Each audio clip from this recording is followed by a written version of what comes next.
Alrighty, what's up, chat? Right here. Uh,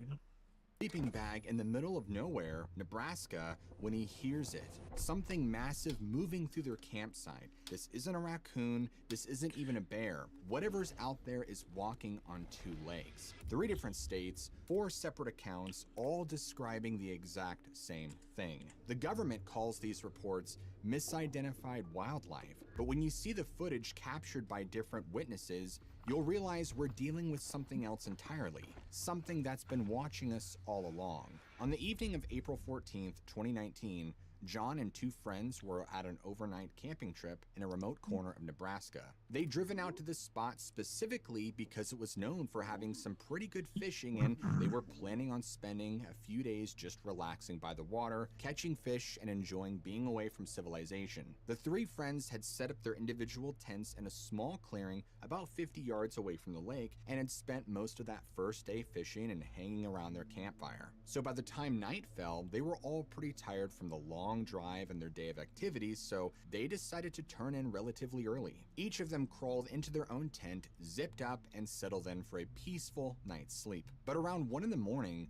John was suddenly jolted awake by this strange noise. It sounded like something was moving around their campsite. And at first, he was kind of groggy and disoriented, but as he lay there listening, he could tell that whatever was out there was big, and I mean really big. The way it was moving through their camp and knocking things around, stepping on stuff, this wasn't just a raccoon or a possum. It had to be something of substantial size. He's laying there in his sleeping bag, and he's just thinking that this has got to be a bear. I mean, northern Nebraska has bears, and they're out in the middle of nowhere. They're near water, and they've been fishing all day, right? Those are perfect circumstances to draw on a bear. But even as he's convincing himself of this, he's starting to feel really uneasy because the sounds that he's hearing, these grunting, growling noises, don't quite match any bear he's ever heard, or any other animal for that matter. Pretty soon, that the was noises weird. are loud enough that they wake up the other 2 friends in their tents too, and so now all 3 of them are lying in their separate shelters, wide awake, listening to this large animal shuffling around their campsite. And of course, they're all thinking the same thing, right? It's got to be a bear, but there's just things that aren't adding up. This goes on for like 20 or 30 minutes, and then suddenly it just stops entirely, and they can't hear any more sounds. And so John quietly gets up, slowly unzips his tent, and he pokes his head around to get a look. But it's so dark that he can't see anything. But he can't hear where this large animal has gone either, but it looks like the coast is clear. So he climbs out of his tent and quickly goes over to where his friends are sleeping, and he just kind of gently taps the side of the tent to get their attention. And he whispers to them that he thinks whatever it was has moved on, but that they should all get up and stay awake for a while just in case. He just doesn't feel great about it. His friends all agree, so all 3 of them climb out of their tents and gather around the campfire, which by now is pretty much just glowing embers. So the first thing they decide to do is to add more wood to the fire to get it started again, and they figure having a big fire going will help keep whatever it is out there at a distance. And once that's done, they then sat around the fire and discussed what they had heard. And even as they reassured each other, they were still pretty spooked. And after sitting out there for a while, they start getting drowsy and getting ready to head back to sleep. And suddenly, from off to the left, there's this incredible noise, and I'm talking extremely loud, like a massive tree falling over. All 3 of them spin around toward the sound, but they can't see a thing beyond the light of the fire. And all 3 of them hear movement in the brush, maybe 30 or 40 feet away from them. And suddenly they hear this deep, angry growl coming from the darkness. Whatever it came from was intentionally keeping away from the light of the fire, like it didn't want to be seen. All 3 of them realized that the animal that this growl came out of did not sound at all like a bear. It was so much deeper and throatier. And so completely petrified by this, one of the friends runs back into his tent, grabs his handgun. I mean, he wasn't messing around. It was a welcome sight by all. They realized pretty quickly that they would need a lot more than a measly 9mm to survive because From not far away comes a long howling noise, but this one is much more powerful than any normal howl. Thinking quickly, they start immediately building up their fire even more and just throwing as much wood on they can to just get it big and bright and roaring, and they grab their powered lanterns and they turn them all on, placing them strategically around the perimeter of the camp just to try and create this dome of light. Not only do they want to stay safe in the light, but they want to be able to get enough light cast out that they can see whatever this thing is if it does decide to come any closer. But despite all the light that they've created, their stalker doesn't seem discouraged. They could still hear it moving around out there, just circling back and forth. And sometimes it would be on one side, and then moments later, they'd hear it on the complete opposite side without ever hearing it go around. It was clearly stalking them and testing their defenses, maybe waiting for the right opportunity. Definitely a Realizing this, Bigfoot. John and his unarmed friend grab some thick tree limbs to use as clubs. They then form a small circle around their fire with their backs to it so they could be ready in case they were to be ambushed. This entire time, they don't see any movement or anything in the dark. Toby, one of the friends who's holding a large branch, suddenly freezes as he's looking off to his right. Now, John immediately notices and asks if he's okay, but Toby doesn't answer right away. And John realizes that whatever Toby is looking at is now just beyond the reach of the fire. And a moment later, Toby finally seems to snap out of it, and he turns to his friends and just tells them there's something right there. But he's struggling because his voice is shaky and he's very scared. He tells what he thinks it might be, but none of his friends have a clue what on earth he's talking about. It was very obvious he was struggling to find the words to describe what he saw. However, none of them believed what he suggested. But Toby was incredibly insistent and was like, guys, I know what it is we're dealing with here. It's the only thing that makes sense. And as soon as he said this, he realized that the thing off to his right wasn't there anymore. And then came the grunting sounds and the growling and the howling, still extremely close by.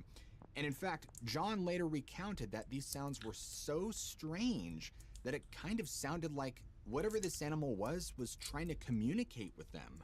But by this point, all of them were feeling pretty grim about the situation because they had no idea what animal they were up against. They had never dealt with something like this before. And the only thing they could do was keep their backs to the fire and keep their perimeter defended. After this continued on for about another 10 minutes, this animal began to get closer to the firelight, enough to where John could actually start to see it. One of John's friends saw this and started going into a full-blown panic. He immediately fired a shot into the ground near where this thing was standing. And as soon as that happened, this animal jumped backwards into the dark, and John and his friends could hear it kind of scurrying away, and they could hear it crashing through the underbrush and it moving away from them. But it only lasted a few seconds because then all the sounds stopped. It was evident right then and there that this retreat wasn't an escape attempt. It was still out there and waiting for the right opportunity to come back. They weighed their options and kicked the idea around of leaving right then and there, but the idea that this unknown predator could be very close frightened them. With very limited light, it would be like walking into a death trap, and they realized their best course of action would just be to keep an eye out, make it through the night, and once they had daylight on their side and they could see, then they would leave. So of course, it's no surprise that sleep did not come, but they took all the proper precautions. They kept their fire built up as high as they possibly could, their guns at the ready, and sure enough, whatever animal this was came back and continued prowling around. And sometimes when they listened really closely, they could hear it coming so close that they could hear its breathing, like it was watching their every movement, just waiting for the right moment to strike. In what felt like a night of living hell, dawn finally came. Now, with the sun shining brightly, there were no strange noises or sounds or any evidence that this large animal was nearby, but they didn't take time to thoroughly investigate. They used it as an opportunity to get the heck out of Dodge. I The bet animal they that did. John and his two friends saw was most certainly not a bear. At least, it didn't look like it. What they described was a very large bipedal wolf, 7 to dog man? 7.5 feet tall, covered in white and gray fur, complete with a pair of pointed ears and reflecting yellowish eyes. It was evident that this clearly wasn't someone in a costume. The incredible muscle mass of this animal was like that of a bodybuilder. The arms hung past down the knees and had what appeared to be actual hands with fingers, each one ending in long, black, curved claws. Not paws, but actual hands with fingers. And your eyes naturally go down, right, of the torso. They could see that, like a canine, its torso tapered down at its waist, and even the back legs were hock-jointed like a dog's. Now, when Toby tried to explain to John and their other friend what he was pretty sure this was, he believed they had encountered a dogman. But unfortunately, what they really encountered that night will remain a mystery. Similarly, years ago, another camper had an equally terrifying experience. On the night of February 2nd, 2004, a man named Michael Lacoma was camping near Fresno alone. He found a nice little spot in the wilderness to set up, but at some point during the night when everything was quiet, he began hearing strange noises right up the slope behind his tent. The sounds were similar to something like rummaging around, but it was very close to his camp. Michael decided to investigate. He grabbed his camera and stepped outside and scanned the ridge, but instantly he saw it. And from where he could tell, it almost looked like a dog, except it was way too large, so that didn't make any sense. The video he captured may be brief, but if it's genuine footage, it is completely terrifying. Unfortunately, he shot this video with a hairdryer, but hey, it was filmed in 2004. Whatever Michael captured on camera seems to show a dark figure coming down the slope, and it's clearly bounding back and forth. Now, Fresno is a long way from Nebraska, That is but some the point terrible still stands quality. that if something like this can exist in California, then there's no reason it couldn't exist in a less densely populated state like Nebraska. 12 years later, in the early morning hours of October 5th, 2016, two brothers named Charlie and Michael were waiting for the school bus to arrive in Douglas County, Nebraska. Because of the time of year, it wasn't quite morning yet. It was still pretty dark out.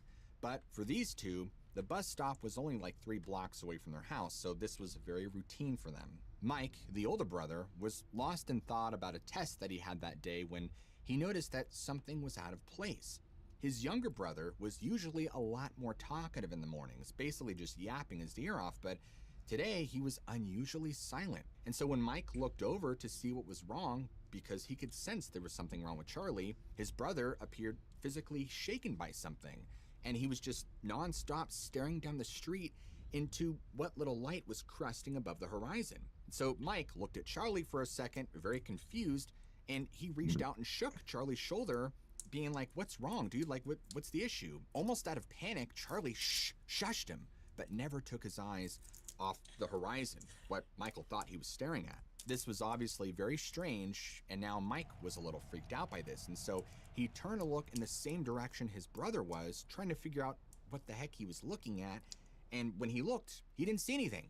So he's like, okay, my brother's either playing a trick on me or something, but right as he's getting ready to turn to face his brother and call him out for pulling a prank, he sees movement about 100 yards down the road, right at the edge of the tree line where there are street lights. He's still very confused as to why his brother's acting paranoid about a deer over here. And so he starts to focus on... I'll be right back, Chad. I need to get a drink.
I'm back, chat. on the spot, and he's squinting to try and make out what kind of deer it is. And he's convinced it's probably a big, large buck or something. But as Mike continued to watch, he started to see more and more movement, and he realized that what they were watching was not a deer. Whatever animal this was actually on two legs and was very large.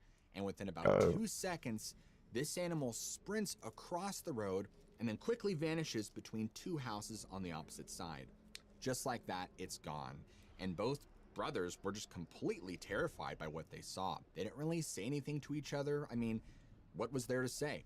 They just kept scanning the darkness, hoping that whatever it was did not come toward them, even though the bus would only be there in a few moments. As soon as the bus showed up and the door swung open, they both practically flew in and took their seats faster than any of their friends had ever seen. They were clearly spooked, but they didn't really want to talk about it. And the entire time, both brothers were just staring out the window intently. They were convinced that this thing was gonna come and attack the bus, or at least follow them to the school. The brother who would later retell this account was thoroughly convinced that based on what they both saw, it had to have been a dogman.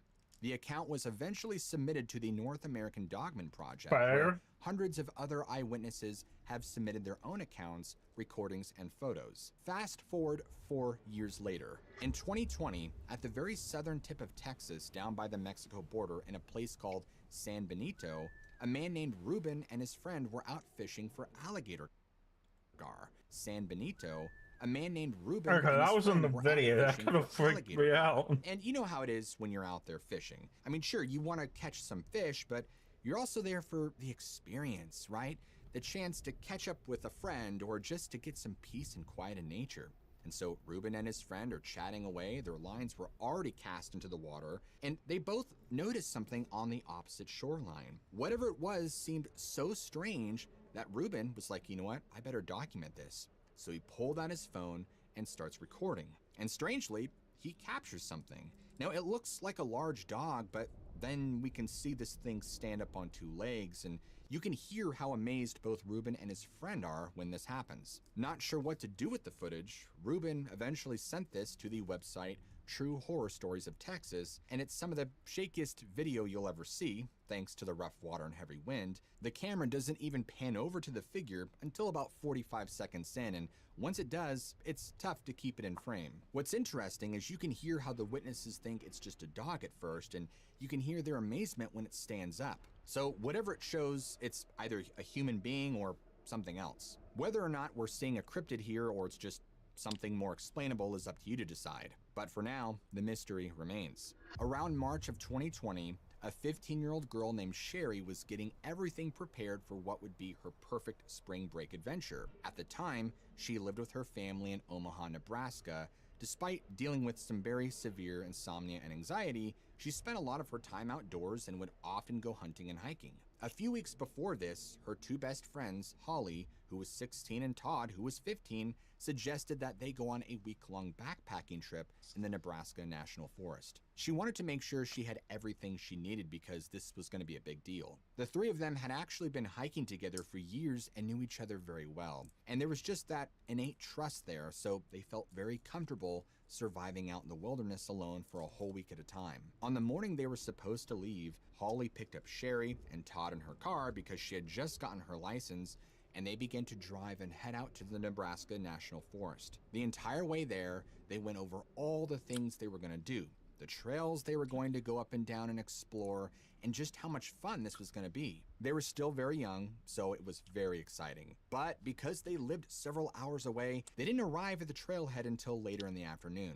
But this wasn't an issue. Their plan was to initially hike about 5 or so miles and then set up camp before it got too dark. They all three pulled out their packs and gear from the back and made sure they had everything they needed before heading off into the forest. They could not have chosen a better day to do this either. The weather was perfect. You know, that nice 75 degrees with a slight breeze, and it was just very peaceful. how hikes are supposed to be. After a few hours, they had already made it 5 miles down the trail. Now was the time that they decided to find a little clearing off the trail where they could set up camp. They didn't pack super heavy though. They only brought a 2-person tent and a hammock. The original plan was that Sherry and her friend would share the tent since they were both girls, and Todd would sleep in the hammock. While they were setting everything up, Sherry began to get really anxious over her insomnia. She knew that if she was in the tent with her friend, well, she'd probably keep her awake all night just from her constant tossing and turning. And since Sherry was a good friend, she didn't really want to keep her up on the very first night of their trip. So she's like, look, what if you and Todd sleep in the tent and I take the hammock? And Todd was like, are you sure? Is that really something you want to do? The hammock isn't going to be very comfortable, but she was insistent, and she was like, the hammock will be a great chance for me to get some fresh air, and I could rock back and forth. It's fine. Because they were running out of daylight after they got everything set up, they got a roaring fire and dinner was cooked. And from there, they just kind of sat around talking and really enjoying the first night of their camping trip together. In fact, they were having such a good time that before they knew it, it was already 2 o'clock in the morning. They were so amped up from the day that they weren't really that exhausted, but they realized that at this point, they should probably try and get some sleep because of, well, they had a long day of hiking planned. It didn't take long for Holly and Todd to pass out in the tent, and of course, there is Sherry tucked away in the hammock between the 2 trees, and her brain is just going crazy, right? She's wired. She's thinking, oh crap, I gotta be up in the morning, we have a long day tomorrow, what's going on? Come on, brain, just shut down. After laying there thinking that for a while, she's like, well, okay, what if I just lay here and I just look up at the stars and maybe enjoy the swaying back and forth? Maybe that'll relax me. So she did that for about 10 or so minutes, but that wasn't working. So she's like, you know what? If I'm gonna be awake, I might as well be productive. Very carefully and quietly, she gets out of the hammock, goes over to the fire. She's like, well, maybe I should build it up a little more and kind of just, keep it going. She throws a couple of logs on just to kind of keep it low and slow. And she kind of just stood there for a moment, really enjoying the warmth. She's trying to do everything she can to help tire her brain out and just put her body into sleep mode. She decides that she needs to go back over to the hammock to lay down once and for all, and she is going to go to sleep no matter what. So as she's climbing back in, she notices something. The night around her has gone completely silent, and she can feel her anxiety welling up again, like her body's reacting to something wrong. And so she starts to get more and more paranoid because out of all the times she's been in the forest before, you guys know there's always some kind of ambient noise. So to not have anything is just Not really if there's a strange and predator unsettling. around. As these thoughts are running through her mind, she hears this strange sound like something dragging against the side of the tent. It's not quick and rushed, it's very slow and deliberate, like something running along the fabric. Now, as she's listening very closely, she realizes that it's not soft, that whatever's raking across the tent is hard. And so she calls out to her friends, asking if they're awake. She's convinced they're playing a prank on her, or there's something seriously wrong. And when there was no response from the tent, she realized that her gut instincts were right.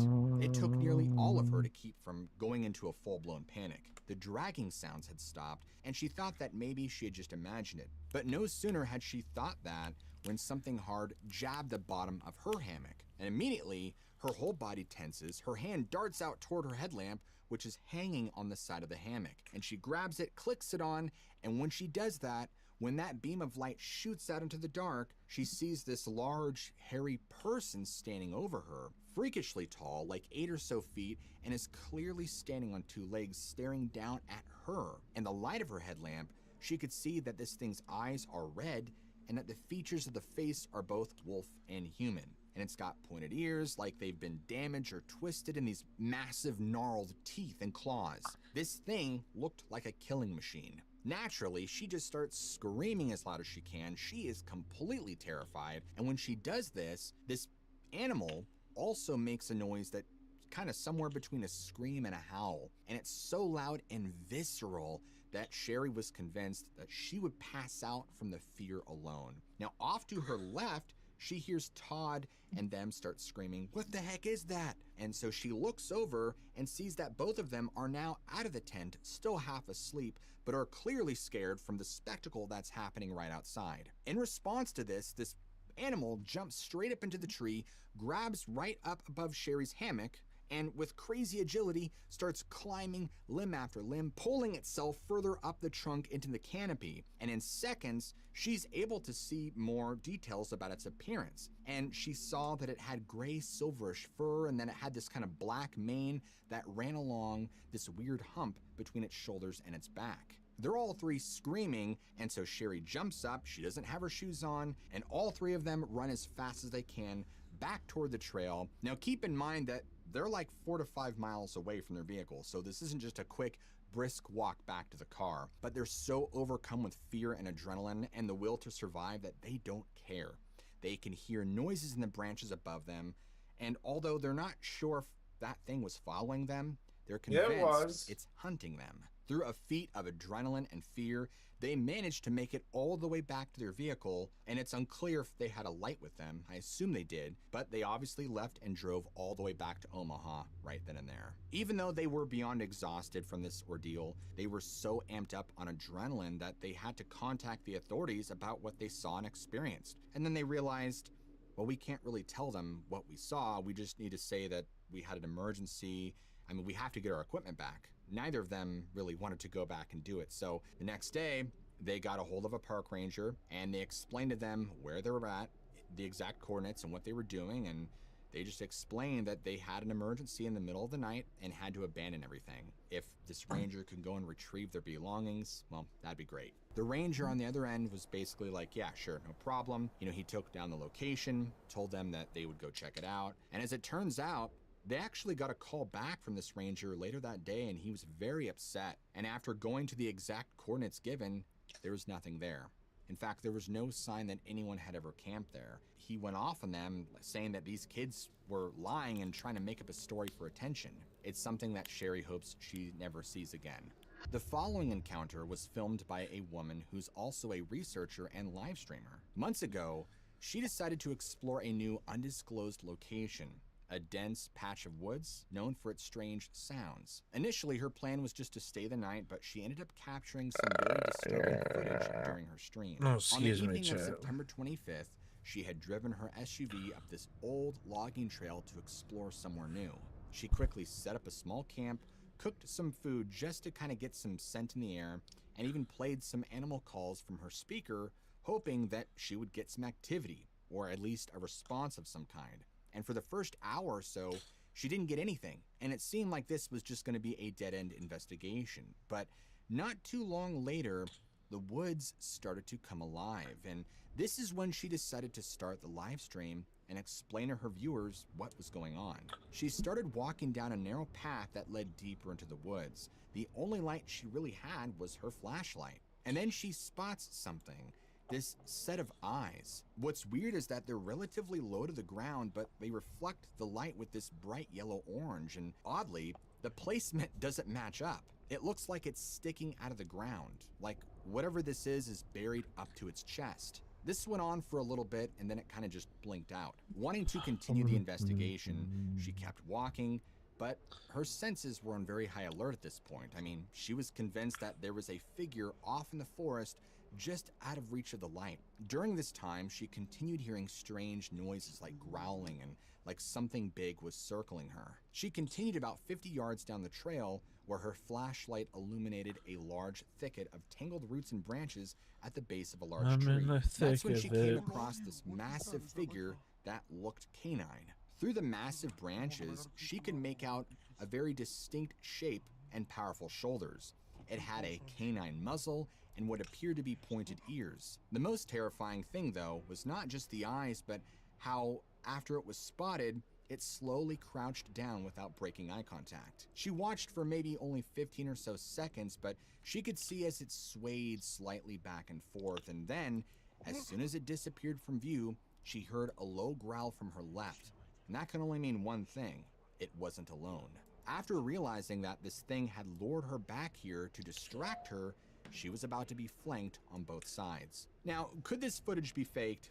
Absolutely. I don't think that this is hoaxed with AI for several reasons. First is that AI is terrible at generating low quality live stream looking footage because it's trained on high quality footage. Don't And it get just how you can't do it well at all. Secondly, is the entire sequence of her coming up to the base of the tree and staying steady on this large figure before it ever crouches down is way longer than what AI can typically do. Something about this tells me that this isn't exactly a hoax. Unfortunately, all I can do is just present you with the information, but you have to come to your own conclusions. If real, whatever being she encountered this night remains a mystery.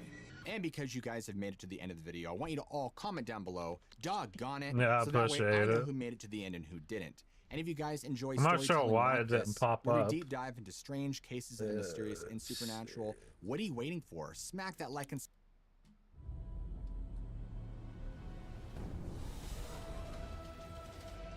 show my mom later, like, hey, look, the blinds were weird, like someone was pressing against them. Never been able to explain the face in the wind graph of a beastly animal that was burnt alive by this group of brave men, the Hodag. This story comes out of Rhinelander, Wisconsin, a small town in the north of the state. It all started back in the 1890s when a local timber cruiser named Eugene Shepard came out saying that he'd come across this terrifying creature in the woods. According to his description, it had, quote, the head of a frog, the grinning face of a giant elephant, thick, short legs set off by huge claws, the back of a dinosaur, and a long tail with spears at the end. Shepard claimed they had to use dynamite just to kill the beast. He'd even released a photo of the charred remains, calling it the, quote, fiercest, strangest, most frightening monster ever to set razor-sharp claws on the earth. In 1896, Shepard said that he captured another Hodag alive with help from a few bear wrestlers and a chloroform-soaked pole.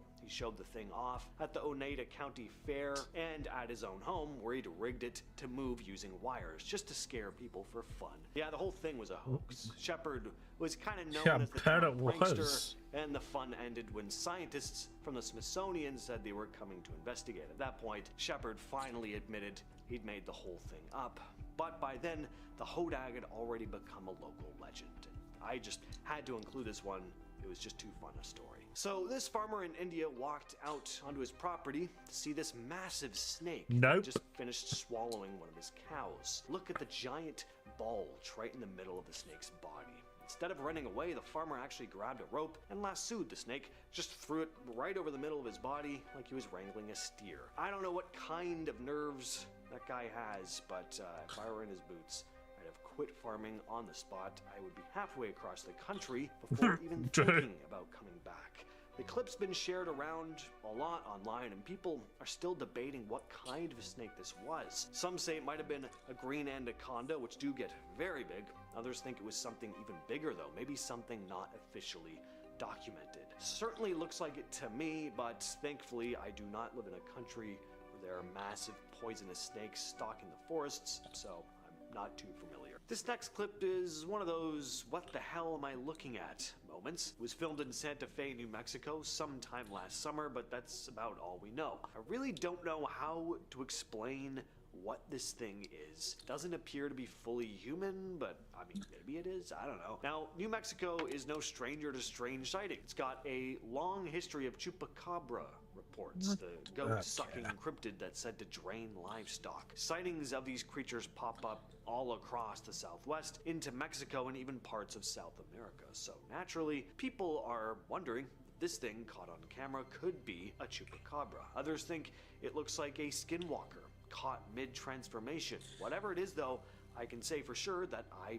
don't like it, and if I were living out there in Santa Fe and saw something like this slinking around, I'd be rethinking my zip code real fast. But what do you think? Real cryptid, elaborate hoax? Let us know down below. This next clip comes from deep in the Amazon rainforest, and if you're one of those people who roll their eyes at the idea of 50-foot snakes, this might give you second thoughts. Now, at first it looks like just another shot of something slithering through murky water, nothing too out of the ordinary, probably a big anaconda, right? But then the camera zooms out, and you start to realize just how massive this thing really is. Some people say it could be a modern-day Titanoboa, a prehistoric snake that was said to grow over 40 feet long. Supposedly extinct for millions of years, but who really knows with a place like the Amazon? It's one of the most unexplored regions on Earth. The monster sized snake was going to survive anywhere without being found, this is definitely the place. Now, sure, this could be a trick of the camera. Maybe the angle makes the snake look bigger than it is, but when you see something that looks like it came straight out of the Jurassic period, moving that smoothly through a real jungle river, it's hard not to wonder what else might be out there. Sometimes it feels like we've just barely scratched the surface. How would you like to see this thing creeping through your backyard? In this video shared by TikTok user CryptTalker, a weird pale creature is caught crawling through someone's backyard in the middle of the night. It's moving on all fours and it looks way too thin to be a normal person. Its limbs are long and kind of jerky, and there's something really off about how it moves. A lot of people instantly compared it to the Rake, the creepy internet legend that's been floating around since the early 2000s. And this thing definitely has a similar vibe. The creature in the video doesn't really do much, just crawling along, but man, does it give me the creeps. Looks like it shouldn't exist. Too thin and lanky to be a person, but unlike any animal I've ever seen. Back in 2012, a trail cam on Whiteman Hill in Wetzel County, West Virginia picked up something very strange. A woman named Kelly Morgan submitted photos from her brother's deer camera that seemed to show a pale ghost-like figure wandering through the woods at night. According to Morgan, there's an old local legend about a young bride who was killed on her wedding day and that her spirit is said to roam the woods. She said her aunt told her the story, but it's mostly passed around as hearsay. Still, digging into the area's ghost tales, Morgan found a disturbing version of the story. Around 1882, 3 men allegedly took a young girl to a remote spot near Whiteman Hill, and after tormenting her, they hanged her. There is a small cemetery nearby that some think might be connected as well. The idea of a ghost bride fits into a much bigger pattern in folklore. Susan Dahl, co-author of Haunted Tales from the Holler, hadn't heard this exact story, but she did note how common ghost bride tales are, saying they are so common you could call them a bona fide subcategory. This has become a pretty famous image, right up there with the infamous Nessie photograph. This is supposedly photographic evidence of a creature called Champ that lives in Lake Champlain. There have been over 300 reported sightings of the creature over the years, but in 1977, amateur photographer Sandra Manzi spotted something sticking its head out of the water and snapped the now famous photo. Some describe Champ or Champy as a snake-like creature. Others say it's like an aquatic dinosaur, something like a plesiosaur. Champ has become a full-on local celebrity though. In Port Henry, New York, they built a giant statue of it. There's even a Champ Day festival every year. Businesses in the area, car washes, diners, gift shops slap Champ on their logos. And Vermont's minor league baseball team is literally called the Lake Monsters, with Champ as the mascot. It's a modern-day mythical creature, and people keep watching the lake, hoping to be the next to spot it. Number 5, the Stymph alien birds. The Stymph alien birds are a group of insatiable birds in Greek mythology. One of Hercules' labors was to kill the Stymph alien birds. Oh, and did I mention they were also man-eating birds with a particular habit of throwing poop? They sound great. Truly. The Greeks liked to scare people with these killer bird tales, but the Maori tribe of New Zealand told similar legends of the pukai or hoki, I hope I said that right, a giant black and white bird that swooped down from the sky to pick off people. Terrifying as this sounds, they were real birds, except they were called Haast eagle. They are an extinct species of eagle that once lived in the South Island of New Zealand. It was the largest eagle known to have existed, with an estimated weight of 33 pounds. The bird stood over 6 feet tall and had a wingspan of over 8 feet. The Haast eagle would sit atop of trees and then ambush its prey by swooping down at 60 miles per hour speeds. Then it would disembowel its meal with sharp talons. Hercules could never have survived these hell birds, but you could, as they became extinct around the 1400s. Number 4, vampire. I chose switch to a different video. Imagine being able to build anything just by thinking Stupid about it. ads. Meet Base 44. Skulls buried for years, a torso wrapped in carpet, trappers found dead under frozen water, tripwires set to impale hikers, bones pulled from the woods by a dog. These are disturbing discoveries found deep in forests. In April 2015, two brothers were walking through a forest in North Wales when they noticed something strange sticking out of the ground near a forest track. At first they thought it was an animal bone. When they looked closer though, they realized it was actually a human skull, partially buried in the soil. They called police and the area was immediately sealed off. As officers searched the surrounding forest, they found almost an entire human skeleton scattered nearby. The remains belonged to an adult male, believed to be between 35 and 65 years old. Forensics found that the body had likely been in the forest for at least a decade, possibly even longer, but they had no idea who he was. Investigators also found no obvious signs of trauma on the bones, so they couldn't determine how he died either. To this day, the man has never been identified. In October 1991, a 62-year-old man named Colin Oliver was walking home along a quiet lane near the village of Bolney in West Sussex, England, when he stopped to take a break off the side of the road. As he stepped into the nearby woods to relieve himself, he saw something that he would never forget. Torso wrapped up in a piece of carpet hidden in the undergrowth. That is the last thing you ever want to see when taking a leak. Anyway, he walked straight to the police station, reported it. When officers investigated the scene, they confirmed what he'd seen. A human torso, no head, no hands. One arm was cut above the elbow, the other below it. Police thought the limbs might have been taken off to hide tattoos or anything else that would make it easier for the remains to be identified. Months later, the remains were buried at a cemetery under the name Unknown Male. But that wasn't the end of the story. Decades later, in 2009, police exhumed the body and used newer forensic science to learn more. They now believe the victim was a well-built man between about 30 and 45 who had likely spent at least some of the last year of his life in the UK or near the France-Germany border. Despite all that, no one's ever been identified or charged in connection with his death. His head and hands have never been found, and what exactly happened to this man before he was dumped in those woods, and why, remains a mystery more than 30 years later. In January 1924, three experienced fur trappers, Edward Nichols, Roy Wilson, and Dewey Morris, headed into the snowy woods of Deschutes National Forest in Oregon to spend the winter trapping animals for their pelts. They'd rented a remote log cabin near Little Lava Lake to live and work through the season. The last time anyone saw them alive was January 15th. Fellow outdoorsmen, Excuse me, snowshoed over, Chip. stayed the night, and then left the next morning. He later told police the three were in good spirits the night before. After that, nobody heard from them again. Weeks went by with no word back in town. By April 1924, people got worried enough to mount a search. What they found at the cabin was eerie. Burnt food left on the stove, a table set for a meal, coats and firearms had been left behind. Out near Little Lava Lake, searchers noticed a patch of disturbed ice. When the thaw opened it up, the bodies of all three men bobbed up from under the surface. Each had been violently attacked and their bodies weighed down beneath the frozen water for months. As for who was responsible, sheriffs investigated, but no suspect was ever arrested or convicted. The case is still a total mystery. In April 2012, on a popular hiking route in Provo Canyon, Utah, something disturbing was hiding just a few hundred yards off the trail. A U.S. Forest Service law enforcement officer named James Shelfler was doing a routine foot patrol when he noticed a thin tripwire stretched across a path near a crude shelter built by hikers. When Shelfler followed the line of the wire, he found a booby trap straight out of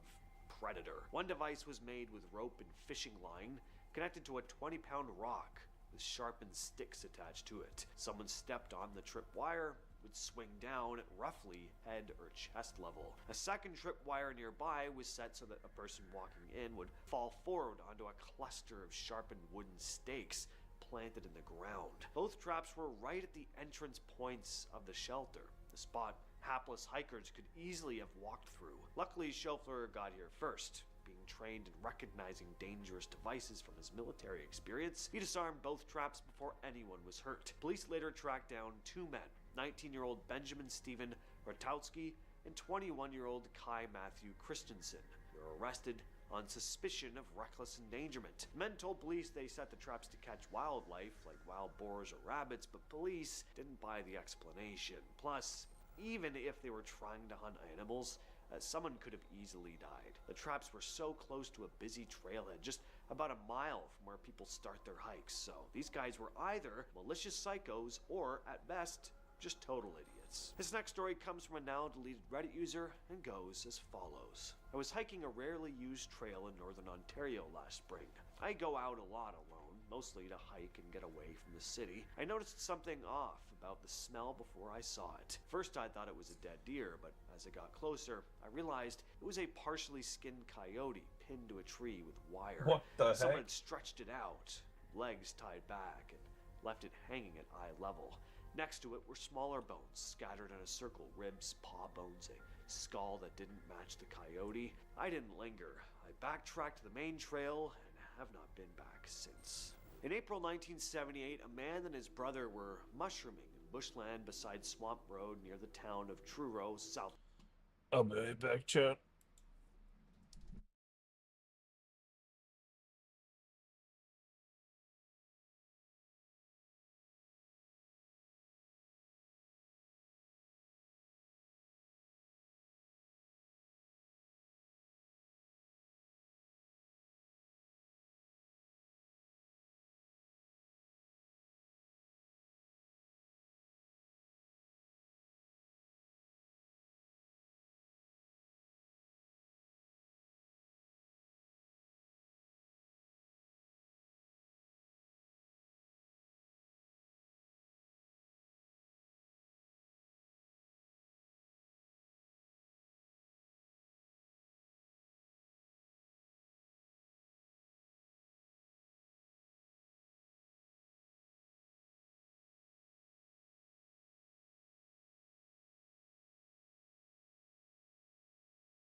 Australia, and they thought they Back saw chat. a cow bone. When they looked closer, they realized it was attached to a shoe, and inside the shoe was human skin and painted toenails. Police were called, and what followed was one of the most chilling series of discoveries in Australian bushland. Over the next year, police searched the area and found the skeletal remains of multiple women and girls. These remains belonged to several missing women who'd vanished from Adelaide in late 1976 and early 1977. Some of the remains were just bones scattered among clothing and personal items, far from any road or town, and they all led back to a man later identified as Christopher Robin Worrell and his accomplice, James Miller, who both had a very strange and complicated relationship. The two had met in prison and eventually began cruising around picking up women before ending their lives. Of James course Miller they did. apparently never actually touched any of the women himself, but he ended up being convicted and doing the time because Christopher Worrell died in a car crash before either of the men were ever caught. In August 1947, two potholers exploring a cave in North Yorkshire, England, discovered something laying under a pile of stones deep inside a narrow passage. After squeezing through a low entrance, they saw a pair of shoes and a human skeleton lying under a large rock. The bones were old, but some of the man's belongings were still there. There was a suit, a hat, matches, and some toiletries. Police couldn't figure out who the man was or how he ended up in the cave, but there was a bottle of sodium cyanide, a poisonous chemical, which meant the man may have taken his own life. Nobody reported a missing person that matched him, though, and over 70 years later, the identity of the skeleton is still a mystery. In 1974, a group calling themselves the North American Wildlife Research Team built something bizarre deep in the Rogue River Siskiyou National Forest in southern Oregon. They weren't hunting deer or mountain lions, they were trying to catch a Bigfoot. Using wood planks and heavy metal bands, they constructed what looked like a giant animal trap, about 10 feet long and 4 feet tall, anchored down with telephone poles and baited with carcasses. The idea was that if something big enough wandered in, the doors would drop and it would be caught inside. For 6 years, the trap sat out there, hundreds of yards from any road. They maintained it, checked it regularly, baited it with animal carcasses, but they never caught a Sasquatch. They did catch a couple bears, though. Of course In they the early 80s, the didn't. project was abandoned, but the trap sat there for decades. It was eventually moved to a hiking trail as this weird roadside attraction where it still sits today. In August 2024, a family in Jefferson County, Bigfoot's too Alabama, smart started to noticing fall their for German that. Shepherd mix was bringing home human bones. The first time it happened, the dog came back from the nearby woods carrying what looked like a human skull. Tests later confirmed it belonged to an unidentified person. There was a bullet wound on the bone. Over the next several months, the dog returned with more pieces, parts of a leg, a jawbone, all of them dragged out of the surrounding woods. Police ran forensic tests confirming all the bones came from the same person. They decided to put a tracking device on the dog to try and find where the remains were coming from, but they never located a source. As of the latest updates, investigators still haven't identified the victim or figured out where the bones came from. And finally, this Reddit user came across a mysterious list in the woods. This was last summer, they write. I was hiking alone on public land, went off trail to follow a creek. About 10 minutes in, I saw a piece of printer paper nailed to a tree at around shoulder height. It had been laminated. It was a list, about 20 lines long, with stuff like blue jacket, red backpack, dog, medium size, hiking poles, solo, couple, truck, white. Some items were crossed That's out, some creepy. weren't. Next to a few of them were dates written in pen, recent dates, within the last couple weeks. I stood there longer than I should have, trying to figure out what it could be for. There's also fresh nail holes below the paper, like older sheets had been put there and removed. I didn't take a photo, I wish I had, but at the time, it felt like a bad idea to pull my phone out and stand there any longer. I took a different way back and stayed on trail after that. Went back with a friend a week later, the paper was gone. And that has been the video for today. I will catch you, yes you specifically, in the next one.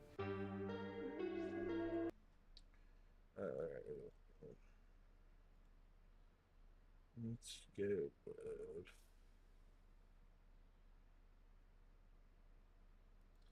This one. Don't raise dragons right off the bat. For new players, at the start of the game, don't rush to raise. Number 1. The Ohio Grassman is a legendary cryptid believed to inhabit Ohio's forests. While it is often compared to Bigfoot, it possesses its own unique traits that make it different. Sightings of the creature date back to at least the 1800s and continue to intrigue cryptid enthusiasts and paranormal researchers to this day. It's said to have a large ape-like body and be about 6 to 9 feet tall and weighing anywhere from 3 to 500 pounds.